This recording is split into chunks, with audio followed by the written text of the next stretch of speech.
पे ऑस्ट्रेलिया में मुख्य रूप से आपको 3 जल संधि याद करने को मिलेगा या फिर देखने को मिलेगा, जिसको आपको याद करना बहुत आसान है। यहाँ पे ऊपर साइड में देखेंगे तो ये जो आइलैंड है ये न्यू गिनी आइलैंड है, न्यू गिनी। क्योंकि हम लोग जानते हैं कि गिनी नाम ऑलरेडी एक देश का नाम पड़ चुका है जो अफ्रीकन कंट्री है। उसके बाद इस आइलैंड के बारे में जानकारी मिली, इसीलिए हम इसको न्यू गिनी बोल दिए। न्यू गिनी आइलैंड जो है ये विश्व का दूसरा सबसे बड़ा आइलैंड है। तो पहला सबसे बड़ा द्वीप कौन सा है, तो वो ग्रीनलैंड द्वीप है जो अटलांटिक ओशियन में है। दूसरा सबसे बड़ा द्वीप न्यू गिनी है। न्यू गिनी द्वीप पे 2 कंट्री का अधिकार है। इस पश्चिम वाला एरिया में इंडोनेशिया का अधिकार है और पूर्व वाली भाग जो है ये स्वतंत्र हो चुका है, जिसका नाम दे दिया गया है पापुआ न्यू गिनी देश।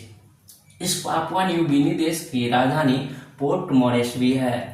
तो इसी पापुआ न्यू गिनी और ऑस्ट्रेलिया का ये जो है केप या प्रायद्वीप, ये प्रायद्वीप आप देख रहे हैं, आप ध्यान दीजिए मतलब भारत का मैप पे आप ध्यान दीजिएगा तो भारत का जो डेक्कन का पठार है या फिर दक्षिणी प्रायद्वीप है उससे मिलता जुलता है। यदि भारत को हम उल्टा कर दे मैप, भारत की मैप को, तो आप ये भारत जैसा इसका दक्षिणी भाग लगेगा, भारत का दक्षिणी भाग इस टाइप का लगेगा। तो इसका नाम जो है केप या प्रायद्वीप है। केप या प्रायद्वीप और इस न्यू गिनी के बीच में एक जल संधि है, उसका नाम है टॉरस जल संधि। टॉरस जल संधि। तो टॉरस जल संधि के बारे में जानकारी क्या हो गई, ये न्यू गिनी और ऑस्ट्रेलिया के मध्य में स्थित है। और ये टॉरस जल संधि जो है किस जल निकाय को जोड़ती है, तो इसके पूर्व में कोरल सागर है और टॉरस जल संधि के पश्चिम में अराफोरा सागर है। तो अराफोरा सागर को कोरल सागर से जोड़ने वाली जो जल संधि है उसे टॉरस जल संधि कहते हैं।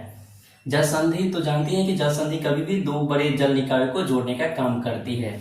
तो टॉरस जल संधि यहाँ पे हो गया। एक जल संधि बॉस जल संधि है जो यहाँ पे है। ऑस्ट्रेलिया और तस्मानिया के बीच में जो जल संधि है उसे हम बॉस जल संधि कहते हैं।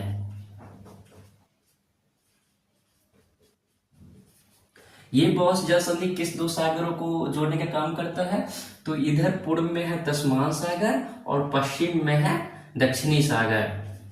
दक्षिणी सागर, ये जो दक्षिणी सागर है ये हिंद महासागर का पार्ट है। तो कभी दक्षिणी सागर न देके उसको हिंद महासागर दे दे, तो बॉस जल संधि जो है हिंद महासागर को तस्मान सागर से जोड़ती है और किन 2 आइलैंड के बीच में है, तो ऑस्ट्रेलिया और तस्मानिया के बीच में है। उसके बाद एक जल संधि आप देखिएगा तो ये कुक जल संधि है। ये जो आप देख रहे हैं ये कुक जल संधि है।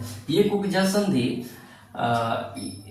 इसको आप भली भांति जानते होंगे इस आइलैंड को, ये न्यूजीलैंड है। न्यूजीलैंड जो है मुख्य रूप से 2 द्वीप पे बसा हुआ है, उत्तर में नॉर्दर्न आइलैंड और दक्षिण में सदर्न आइलैंड, मतलब उत्तरी द्वीप और दक्षिणी द्वीप।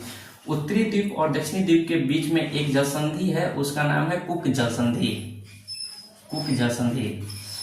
कुक जल संधि इसलिए इसको नाम पड़ा क्योंकि कुक साहब जो थे ब्रिटिश भूगोलवेत्ता, वो इसी मार्ग होते हुए ऑस्ट्रेलिया के सिडनी में पहुंचा था, इसलिए उन्हीं के सम्मान में कुक जल संधि इसका नाम रख दिया गया। तो ठीक है, उत्तरी आइलैंड को दक्षिणी आइलैंड से कुक जल संधि अलग करती है।